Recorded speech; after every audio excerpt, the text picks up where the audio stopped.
बढ़ते हैं अब दूसरी खबर की तरफ। सिंदरी के एसीसी गेट पर स्थानीय बेरोजगार लोगों ने नियोजन की मांग को लेकर प्रदर्शन किया, जिसके बाद यह विरोध प्रदर्शन हिंसक झड़प में तब्दील हो गया। पुलिस और प्रदर्शनकारियों के बीच हिंसा हुई, लोगों ने पथराव किया तो पुलिस ने भी लाठीचार्ज किया। झड़प में कई लोग घायल हुए हैं।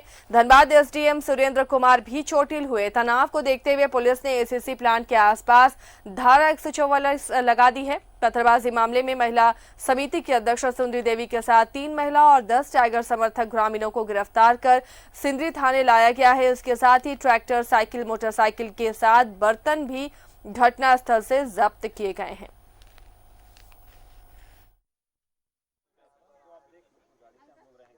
चाहे नियोजन को लेके थे, किसी के ट्रांसफर को लेके थे, प्लस यहाँ पे अभी तक यूनियन का चुनाव नहीं हुआ था, किसी एक ही पार्टी का यूनियन का यहाँ पे आधिपत्य था 20 साल से।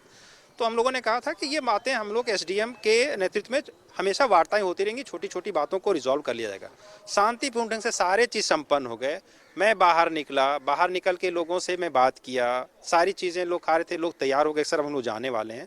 और सारा चीज़ अब खत्म हो गया। मैं अंदर गया, इस मीटिंग की बैठक का खबर में अपने वरीय पदाधिकारियों को, डीसी सर को बताया कि सर ये सारी चीज़ें खत्म हो गई, अब चीज़ें इन लोग अब घर जा रहे हैं। अचानक 15-20 मिनट के बाद देखता हूँ कि पत्थरबाजी शुरू हो गई। तो ये तो खैर एक्सेप्टेबल नहीं था। जब प्रशासन था तो भाई XYZ कोई भी हो, आपको ये तो अलाउ नहीं था। फिर हम लोगों ने कार्रवाई की, जो पत्थरबाज थे उन लोगों को दौड़ाया, जो पकड़े गए, चाहे जो नेता थे चाहे कुछ भी थे, हम लोगों ने उसको अरेस्ट किया है। ये अरुण बलवार हमारे साथ जुड़े हुए हैं। अरुण का रुख करते हैं। अरुण, भले ही प्रशासनिक अधिकारी ये कह रहे हैं कि पत्थरबाजी बर्दाश्त नहीं की जाएगी, लेकिन जो मांगे हैं वो भी तो जायज है और उस पर कंपनी ध्यान नहीं दे रही है, जिसके बाद आज वार्ता भी सफल नहीं हो पाई। आखिर ये सब हुआ कैसे? किस बात को लेकर जो घिराव कर रहे थे प्रदर्शनकारी वो इतना भड़क गए कि पत्थरबाजी शुरू हो गई? ये कोयलांचल है और यहाँ जो मजदूर संगठन और विभिन्न कंपनियों में अपना वर्चस्व को लेकर क्या कुछ नहीं नौटंकी और नाटक और झड़प होते हैं। सिंदरी एसीसी प्लांट का भी आज का जो मामला है कुछ इसी तरह से रिलेटेड है। जैसा कि वहाँ पे मांगों के समर्थन में जो मजदूरों ने धरना दिया बेरोजगार समिति और टाइगर फोर्स के नेतृत्व में, तो उनसे एक तरह से कहें तो त्रिपक्षीय वार्ता, जिसमें खुद एसडीएम भी थे, उनके साथ सहमति बन गई थी कि एसडीओ कार्यालयों में बैठ के उनकी जो 3, 4, 5 मांगे हैं उसको सॉर्ट आउट कर लिया जाएगा। सब कुछ शांतिपूर्वक दोपहर 2 बजे तक करीब ये संपन्न हो गया था।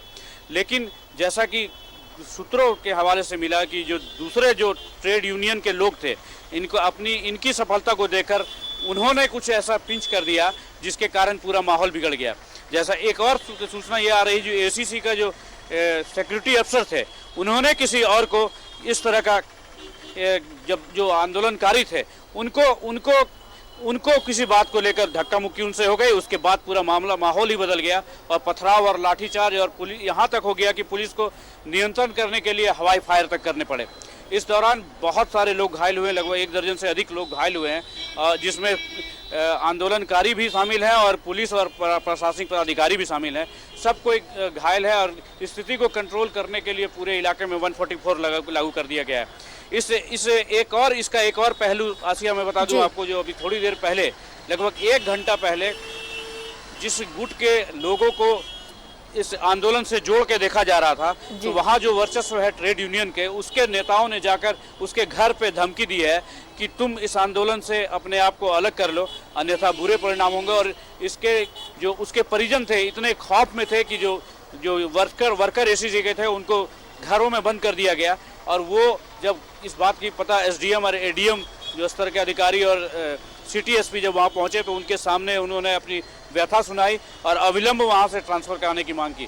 तो आसिया, ये सारा कुछ मामला ट्रेड यूनियन और कंपनियों में अपने वर्चस्व को लेकर यहाँ के विभिन्न संगठनों का है और जिसका परिणाम है ये एसीसी सीमेंट। और एक और आसिया आपको बता दूं कि ये मामला अभी ठंडा नहीं हुआ है, इसमें आज न कल निश्चित रूप से एक बार फिर से भयानक रूप से झड़प होने की संभावना पूरी तरह है, जिसको देखते हुए प्रशासन भी एहतियात है और 144 अगले कुछ दिनों तक प्लांट व आसपास के इलाकों में लगा दिया गया है। फिलहाल 14 लोगों के खिलाफ इसमें एफआईआर की 14 लोगों की गिरफ्तारी हुई है। और तो अरुण, क्या जो प्रमुख कल की सुबह होगी इस गिरफ्तारी का विरोध नजर आएगा? आसिया, निश्चित रूप से लग तो रहा है, क्योंकि ग्रामीण और जो मजदूर संगठन और बेरोजगार ये जो आपस का जो ट्रायंगल है, इसमें निश्चित रूप से कहीं न कहीं सुबगाहट दिखेगी। और कल सुबह के क्या रात में क्या होगा ये कहना मुश्किल है। इसलिए एहतियातन प्रशासन ने भी पूरी तैयारी कर रखी है। तो कहें तो देखिए, इस मामले में मैं एक चीज़ और बता रहा था आपको, 14 लोगों की तो गिरफ्तारी हो गई, जिसमें सुंदरी देवी जो इस आंदोलन को लीड कर रही थी टाइगर फोर्स के साथ, उनकी भी गिरफ्तारी हुई है। और जो सफल वार्ता करके वहां से हट चुके थे, जो टाइगर फोर्स के प्रमुख धर्मजीत सिंह, उनके खिलाफ भी एफआईआर हो रही है। तो 14 लोग फिलहाल पुलिस के गिरफ्त में हैं और लोगों की तलाश की जा रही है। और जो 2 मजदूरों को आकर धमकाने का और मारपीट करने का जो काम जो मजदूर संगठन के लोगों ने किया था, उनकी भी तलाश पुलिस कर रही है। तो बहुत कुछ उलझन भरा माहौल है सिंदरी में और देर रात तक इसका तनाव का असर देखा गया। अब पुलिस प्रशासन कैसे इस पर काबू पाती है, ये देखने वाली बात होगी। चलिए, शुक्रिया अरुण इस तमाम जानकारी के लिए। तो फिलहाल प्रशासन के लिए भी ये चुनौती है, क्योंकि जो धनबाद का इतिहास रहा, हमारे सहयोगी बता रहे थे कि यहाँ पर यूनियन काफ़ी हावी रहता है और इस तरह के अक्सर मामले सामने आते हैं। फिलहाल इन गिरफ्तारियों का विरोध दबे स्वर में हो रहा है। अब देखना है इसकी प्रतिक्रिया क्या होती है।